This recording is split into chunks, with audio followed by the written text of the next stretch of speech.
Now, before we get to the understanding of the voice of God, I want us to know how God speaks. God speaks in 4 ways. Now, the first way God speaks is through signs, like that which happened with Moses in the burning bush. Moses saw fire, but the bush was not burning. In the book of Exodus chapter 3, precisely from verse 2 to 5.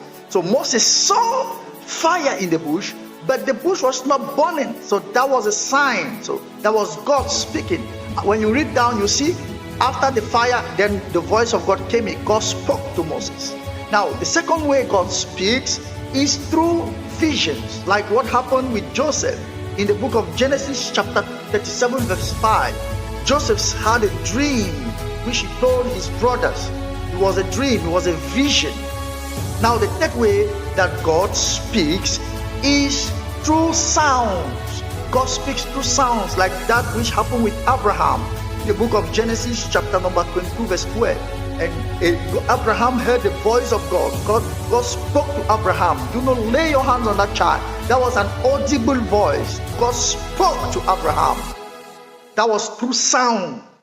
Now, the last way that God speaks is through the letters. When we talk about the letters, we are talking about the word.